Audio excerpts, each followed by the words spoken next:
Today we're going to make a super easy summer skirt. I'm sure that you'll make loads of these once you get cracking on them.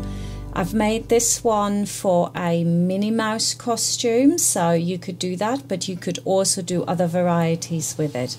It's really easy to make. So what do you need? You need the pattern. It's only got 8 or 10 pages, which is quite handy. You need some fabric for the trim. I've chosen a white cotton, then some fabric for the skirt. I've got some Disney fabric for my badges, for the pockets, some elastic, 3.8, 3.9 or 4 centimeters wide, some black rickrack, and of course you need matching thread with all of that. All my patterns are really labelled A and B, where they have to go together. You can find these attachment marks and lines, so if you just put those together then you get a complete pattern piece. Have a quick look at the front. Here we've got the front, which is cut on the fold and has an arrow. That means that this is the grain line, so that line needs to be in line with your selvage. You've also got the trim. The trim is going to be folded upwards and sewn on, and that makes a really easy hem. The waistband is attached after we close the side seams all the way around, so it runs from the front right through to the back and comes back round to the front.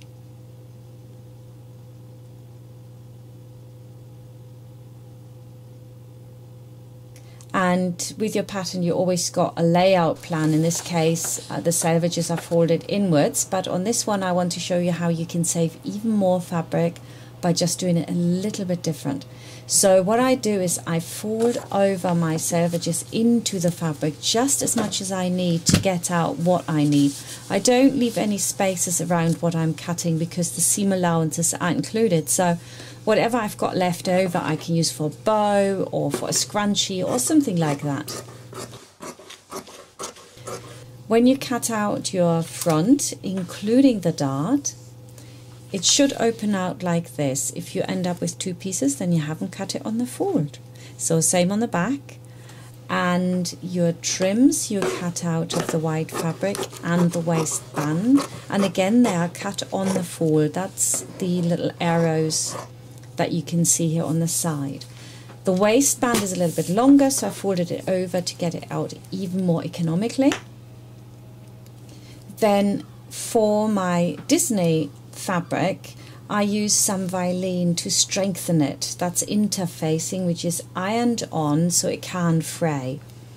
And once I've done that, I can then turn the fabric over and just cut out 2 of those badges, and I'm going to apply them to the pocket.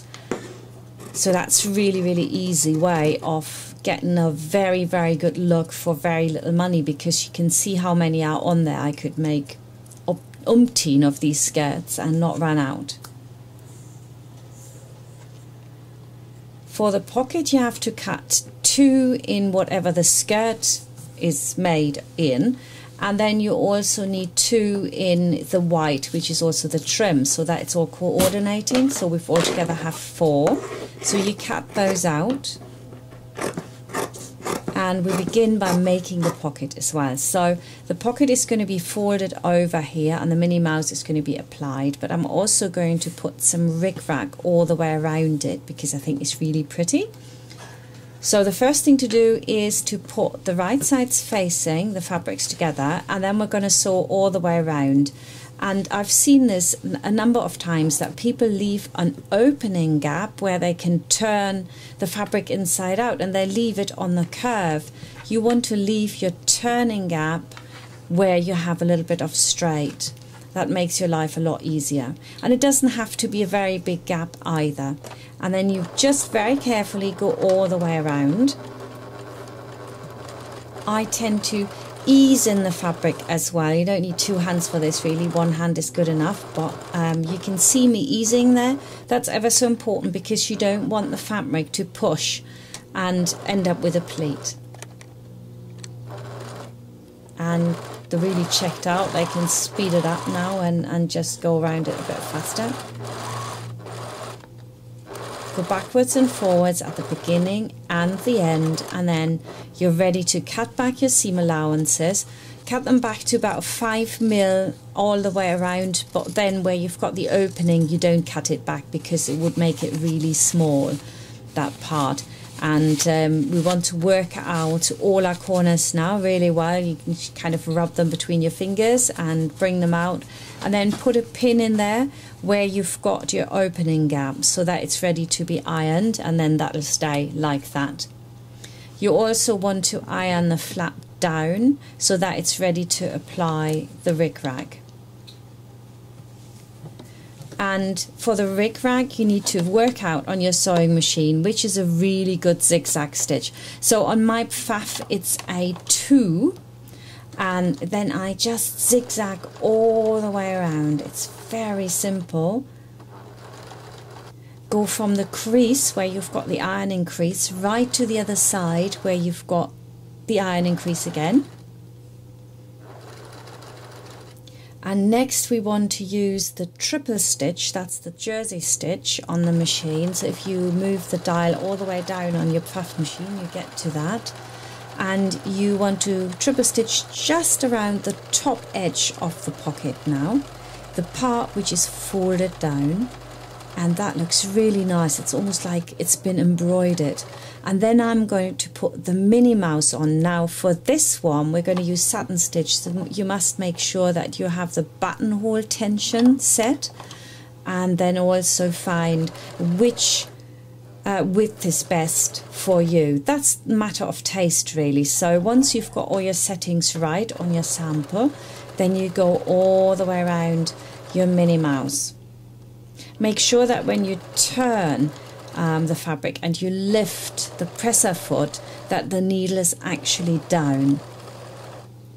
You can turn it in one go if you have a little bit more experience with this, but when you're a beginner you probably will end up lifting the presser foot quite a lot, so do make sure the needle is down.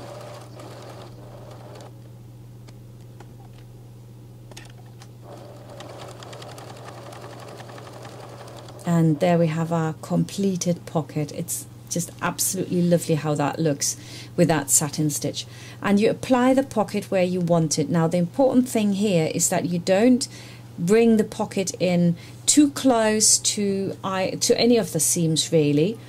Then you place the other pocket over the top, right side facing down, and put the fabric over the top of that, which means it's perfectly positioned. So if you fix it in with a couple of pins now and open it out, your pockets are in exactly the same position. Then I'm going to put in a few more pins, and of course I can now sew all the way around it. And again I use the triple stitch because I think it's really nice. It's very structural, it's very thick, it's really good. It goes forwards, backwards and forwards, so you have to be careful to turn your needle when you're on the forward stitch. Next we're going to close the side seams. So you put the back onto the front and you sew, well basically sew your side seam, and with a 1 centimeter seam allowance, and then you also want to overlock that, or you can zigzag it. And if you want to watch my additional video, I show you how to do a French seam there, which also looks really good in case you don't have a serger. Iron the seams towards the back, and then you can do your trim as well. So the trim side seams are going to be closed again as well, so you pin and then you sew. And when you're sewing a seam, you always need to look at the markings on your needle plate, not your needle. So where it says 1 or 10 mil, that's where you need to orient your eye. You do not want to look at your needle. Once you've done that, iron the seams apart, and then you iron it lengthways. So you get the trim, which is really doubling up as the hem as well, which is obviously really great because you don't have to do any stitching down there or hand stitching. It's very, very simple and very quick.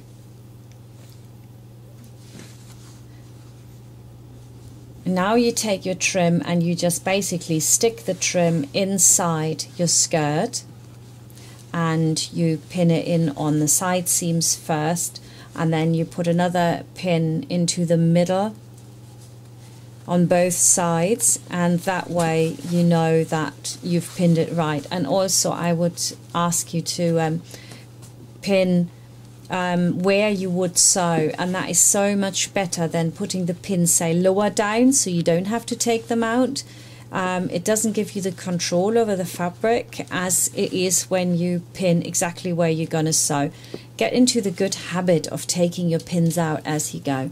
And then when you're sewing this, it might, because you have different fabric, it might not react to the transport of the machine in the same way. So you do want to stretch it a little bit to both sides so that you don't end up with little pleats. And you can see me here doing that. I'm really stretching it. You could overlock that now and iron the seam upwards towards the upper part of the skirt. You can also overlock at a later date, so to speak, because we've got more overlocking to do. Now you can see me putting on the waistband. The waistband I don't pin. I've made the pattern a little bit longer so that if you end up with a bit more, you can just cut it off. So if you stretch the fabric by accident a little bit, so you might end up with 5 mil more or centimeter more or none more. Anyway, if there's anything left, you want to trim that off. You iron the seam allowance into the waistband, and it looks totally super and flat now. This is really great. Next, we're going to do our dart. Now, this is not like a normal dart. It's really more like a pleat. So you do a 1 centimeter seam allowance down about 1 centimeter lower than your cut, and then you just sew across it. And this is what it should look like. So straight down and across. Then you overlock this as well to make it look nice and neat. And we can also now overlock all the way around the top. You can see here the darts are ironed towards the side. Now I'm going to turn down my waistband to form the tunnel for the elastic, and it's really important that you get this right because it's exactly for this 3.94 centimeter wide elastic. So if you make it too small, the elastic will be far too tight in there and it won't look very good. So your overlocking line should just cover your stitch line. And then you put your pins in so that they are vertical to the seam, just a little bit, not too much. I've seen really funny things in courses there, how people put them in. The pins must not get in the way, and in fact you could always take them out as you go. There is no such thing as overpinning this. You do really need to put lots of pins in because it can, if you've done this before, you know this, it can slip, and it's really annoying if you have to go over it because it slipped out and it didn't catch underneath it.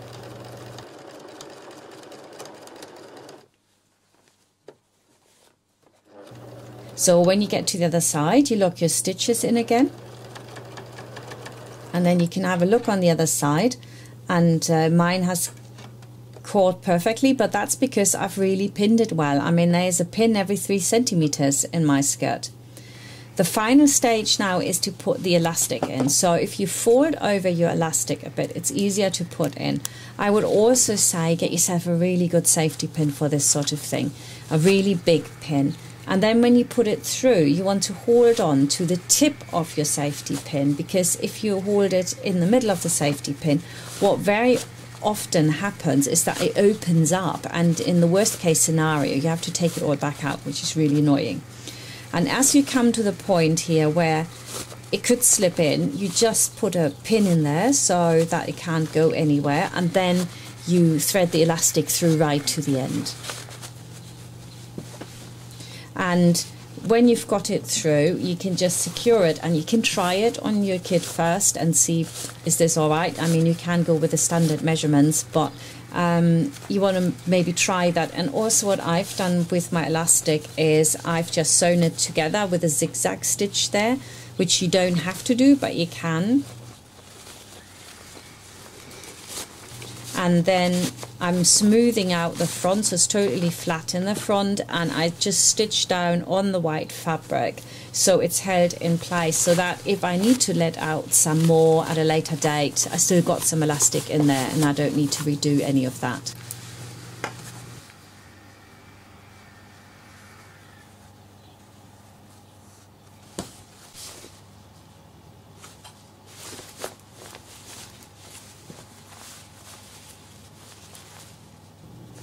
And now finally I just want to put my rickrack all the way around it. So you want to go to the number 2 for your zigzag again on the puff machine, and then you just sew it on all the way around, and that concludes your skirt. It's really quite easy to make and it looks a treat. It's really, really lovely. And of course you can look at all the other things we've done for this project. We've done a Minnie Mouse t-shirt DIY, and then you can get something from a shop to put on the head, and the costume is totally done, and that's absolutely fantastic.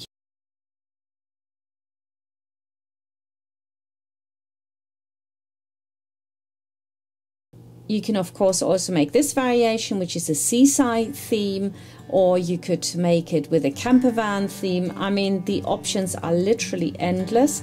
So the pattern is available as ever from Etsy.com, so like a pro, Craftsy.com, the Frocks and Frolics shops, and of course my website. Thank you for watching, and I'll see you next time.